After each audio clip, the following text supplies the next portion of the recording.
Hello, I'm Ignace Aleya from ToleratedCinematics.com, and today I will be talking about how to get fake depth of field in Adobe After Effects.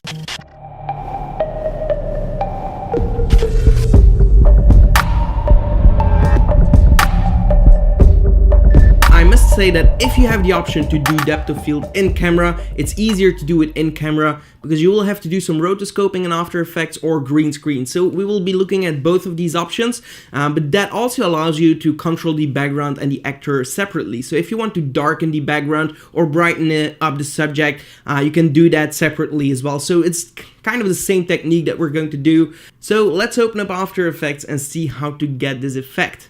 Alright, here we are in Adobe After Effects and we'll take a look on how to fake depth of field. So I have 3 files imported right here, which you can download with the link in the description so you can follow along with the same footage. We'll have 2 versions of this effect. We'll do some rotoscoping and we'll use the green screen technique. So I will import my footage 01 right here.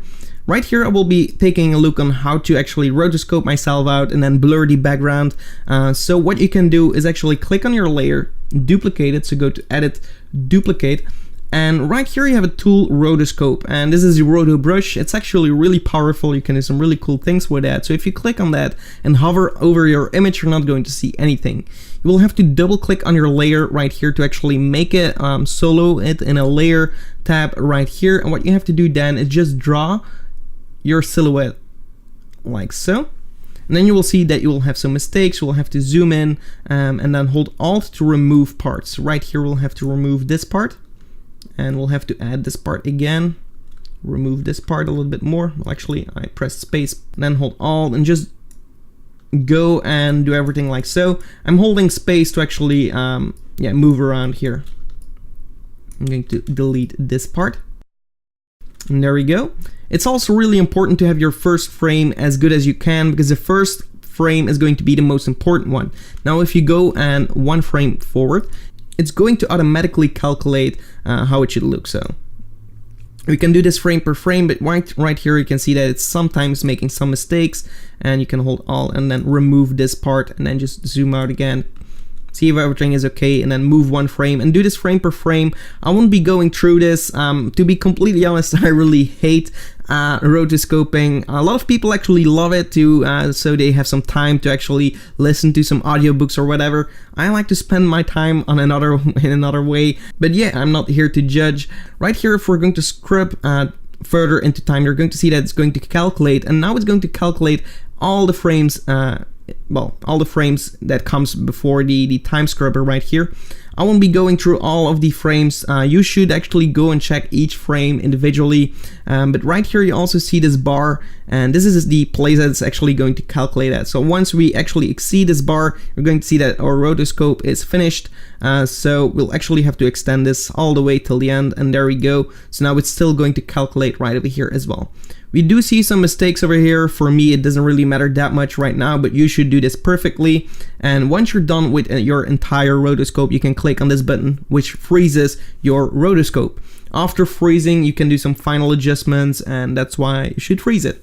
Freezing also stops the calculation, and otherwise you will always have new calculations when going to a particular frame. Okay, so once you have done that, go back to your composition, and now if we're going to uncheck our background layer, you're going to see that you're cut out like so. Of course, this doesn't look as good as it can be, but let's go to the first frame, and this looks okay.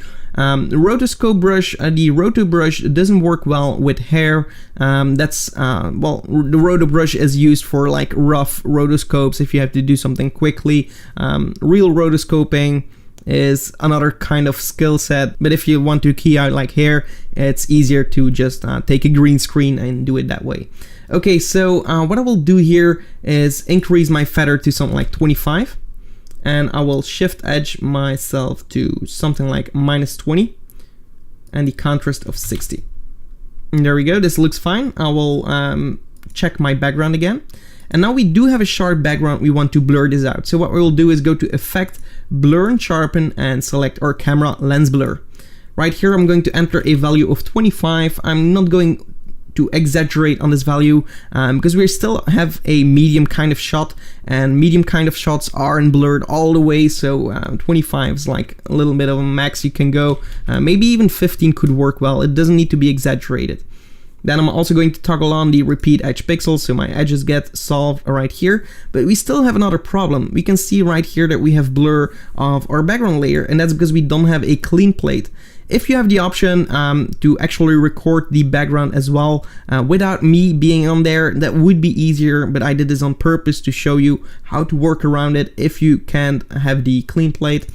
So right here we'll toggle on my footage, and we'll press S on the keyboard, and right here you can just increase your scale a little bit and then just readjust on top of yourself.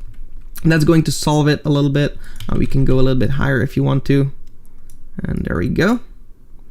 And now we're going to see that it's, of course, you're going to be bigger, but yeah, that doesn't really matter that much. If we're going to see this frame, it actually looks pretty good. The rotoscoping went pretty well, and we have now a blurred background, which looks a lot better. The reason why we use depth of field is, for those that don't know why to use depth of field, the reason why we use it is, 1, it makes your image more cinematic, 2, it gives you a sense of depth, and 3, it actually takes the attention of your audience towards the subject. So you're actually going to draw your audience towards the thing you want to put in focus, the thing you want to show. So you can use it in multiple ways, but if you have the chance to actually record depth of field in real life, it's always better. If you want more filmmaking tips, I would definitely encourage you to check out our 6 pro filmmaking tips on how to improve your skill set. So I will add a card to this video so you can go and check that out. And let's continue with our next footage. So right here I have footage 02. I will drag this into a new composition, and I also have the background here. So this is what I mean with a clean plate. This is our background without our actor in frame. So if I'm going to check this on, I have some green screen here, but the cool thing about this is shot in the exact same location. So I had like a flip open green screen from Frotoflex. I actually reviewed it a while back. You can go and check that out if you're interested. But right here I have my green screen, but the lighting is exactly the same as in this scene because it's shot at the exact same spot. Actually, right here, I already have some depth of field, as you can see. That's because I don't have a lens that doesn't have depth of field if I zoom in all the way like so. But yeah, you can also increase your depth of field. Even if you have depth of field but you want more depth of field, you can do that as well. But yeah, let's go over the technique. So basically what we're going to do here is just remove our green screen. If you want tips on green screens, I also have a bunch of videos on that, on how to record against the green screen or how to remove a green screen. So go to keying, key light, and we're going to click on this color and just pick our green color. Go to the screen mat, set this to 15, 85, -5, and maybe some, well, -5, and something like 2. And there we go. So we have our solve, and this looks pretty good actually. So we have our green screen removed, and now what we can do with the background is click on the background, go to Effects, Blur and Sharpen, and apply again the camera lens blur. And right here we're going to increase this like to 20, or actually 75. Just exaggerate here. We're zoomed in very well, so we can go and extend that value. So there we have it. We have more depth of field, which does look cinematic. Of course, it's going to look a lot better if you have like lights in the background. You can do some really cool things with that as well. And now let's add an adjustment layer to do some final color grading on top of everything to actually combine the two together. So click on your adjustment layer, go to Effects, Color Correction, Curves, and maybe we want to add some kind of contrast here. Oh, actually, for the RGB. And there we go. What you can do as well, if you actually have a separate background, is click on the background, go to Effects and Curves, for example, and right here we can actually darken our background. The reason why you should do this, or why you would do this, is to actually again draw the attention to your to your subject, or yeah, just to separate the two, so to actually give another sense of depth.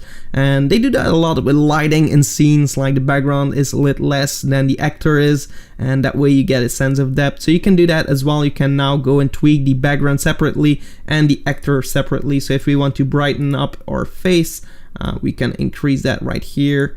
So you can also add like more oh, why is it always taking the red here? So you can add more contrast to the face. That's why I would do that. You can go back to the adjustment layer effect, blur and sharpen, add an unsharp mask, add something like 150, duplicate the mask, set this to 25, and this is going to add some popping effect to our scene. Of course, you can see that my shot isn't perfectly sharp, and this is because I'm filming myself and I'm actually thinking of where I will be standing, so it's quite hard to actually get that right every single time. So I'm sorry. Let's go to our footage 1 and actually duplicate our adjustment layer. So go to edit, copy, and go to footage 01 here, edit, paste, and there we have it. We also have some color grading, and this is going to combine the two a little bit better together.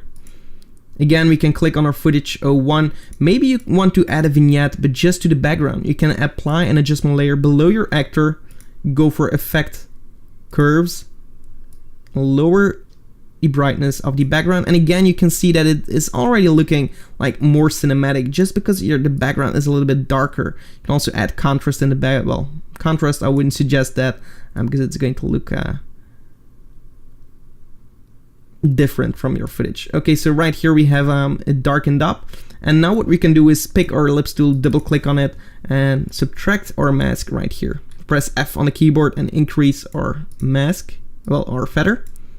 And now we have a vignette, but it's not going to affect our actor, because if we're going to put this on top, you're going to see that everything here gets dark. We don't want that. We just want to apply it to our background, and now we can add some vignette there, and this does look a lot better than our original shot. Let's see our original shot right here. This is what we had. And this is what we have now. So it does look a lot better. You can do some really cool things in post. You can use this in a lot of other ways that I can't even imagine. And if you come up with something cool, definitely put a link to it in the comments below so I can go and check out what you made. I would love to see what you can come up with. I hope you enjoyed this tutorial. If you did, give this video a like and also subscribe to the channel for more. See you in the next one. Goodbye.